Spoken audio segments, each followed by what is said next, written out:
జోరు వానలు కురుస్తున్నాయి. చల్లగా ఈదురుగాలి ఈగ పుట్టిస్తున్నది. ఇటువంటి టైంలోనే ఇగుగురంగా గరం గరంగా ఉండేటట్టు ఇంత మందు గుద్దితే మంచిగా ఉంటది అనుకున్నారు కావచ్చు గీ ఇరిగేషన్ ఆఫీసర్లు. బార్ షాపుకి పోయే బాధ ఎందుకు, వైన్ షాపుకి పోయే వైనం ఎందుకు అనుకొని ఇరిగేషన్ ఆఫీస్లను ఇంపుగా సిట్టింగ్ వేసిండ్రు. మంచిగా నలుముకునే తానికి కారం బూంది చెకోడి పకోడి తెచ్చుకొని పెగ్గు మీద పెగ్గును దగ్గుతానికి తాగినట్టే దంచిండ్రు మందును. మరి వీళ్ళ దాంట్లోనే మందు ఎవరికన్నా తక్కువ పోసిండ్రో లేకుంటే మందు తాగనోళ్లకు వీళ్ళ ఎంజాయ్మెంట్ చూసి కళ్ళు మండినయో తెలియదు కానీ పోలీసులకు సమాచారం ఇస్తే రెడ్ మందు తాగుతున్న వీళ్ళను రెడ్ హ్యాండెడ్ గా పట్టుకున్నారు. సూరాపానకాన్ని జుర్రుకునే టయానికి వచ్చి సుక్కలు చూపించిండ్రు.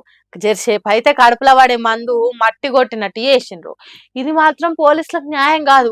పెదవుల కారికి పెగ్గు గ్లాసును పెంటలు ఎత్తేసినట్టు చేసిండ్రు. కడుపు నిండా దాగి ఎంజాయ్ చేద్దాం అనుకుంటే కంటనల్స్ తీరైనరు. పాపం కదా, ఇసొంటి కష్టము ఇంటి పక్కోని కూడా రావద్దు. ఇరిగేషన్ డిపార్ట్మెంట్లలో పనిచేస్తున్న వాళ్ళకు ప్రాజెక్టులు కాలువలు చెరువులు మరమ్మతుల పని వానలు తగ్గినాక ఉంటది.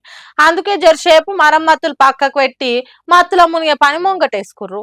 పాపం మందు తాగి సంతృప్తి లేకుండా చేసిండ్రు పోలీసులు. వీళ్ళ మీద కుట్ర చేసిన వాళ్ళు ఎవరో గాని వాళ్ళకు మాత్రం అత్యవసర టైంలో మందు దొరకకుండా అవుతారు. వీళ్ళ ఉసురు తాకుతుందని అనుకుంటురట. తాగబోతున్న మందుల మట్టి పోస్తే ఎంత బాధ ఉంటుందో తెలిసిన వాళ్ళు.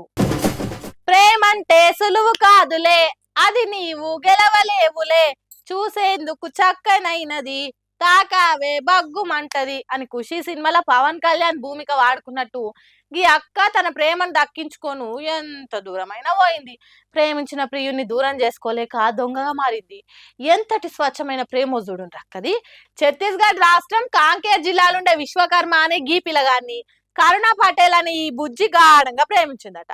నువ్వు లేక నేను లేను, నిన్ను ఇడిచి నేను ఓను, మనసంతా నువ్వే, ప్రేమ కోసం ప్రేమ దేశం, నేను చచ్చిపోతా నువ్వు ఏడుస్తావో లేదో తెలియదు కానీ నువ్వు ఏడిస్తే మాత్రం నేను చచ్చిపోతా అన్నంత రేంజ్ లా చెప్పే వశంగానంత ప్రేమల మునిగిందట.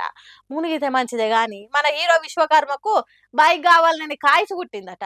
గదే ముచ్చట్ను కరుణ పటేల్కు చెప్తే కరుణించి నీకు బండి కొనిచ్చే బాధ్యత నాది అని చుట్టాలి ఇంటికాడ ఎవ్వలేంది చూసి పిల్లగాన్ని నింటేసుకొని 2,20,000 బంగారము 95,000 క్యాష్ మలుసుకొని అవతల పడ్డదట. ఇక ఆ పైసలతోని బండు కొనుక్కొని ఆకాశంలో తేలిపోతున్నట్టు మబ్బులలో మాయమైనట్టు గాళ్ళ గంతులు వేస్తున్నట్టు ఎంజాయ్ చేద్దాం అనుకున్నారట. కానీ పోలీస్ ఎంక్వైరీలో కరుణ పటేలు ఏలు ముద్దర్లు కనిపించే వరకు తన ప్రేమ పిచ్చి ముచ్చట బయట పడ్డదట. ఆహా, ఎంత గొప్ప ప్రేమ మీది, అంత గాఢంగా ప్రేమించుకొని బైక్ కోసం చొరకలను ప్రదర్శించిన వాళ్ళు బయట ఉండు మంచిది కాదు అని శ్రీకృష్ణుడు పుట్టిన జాగలకు తోలిందట. పాపం కరుణక్క ఓట అనుకుంటే ఇంకోట అయింది. ఇప్పుడు జైలుండి విశ్వకర్మ ప్రేమను ఎట్లా పొందుతుందో ఏం పాడు. తలుచుకుంటే మనకే దుఃఖం వస్తుంది కదా.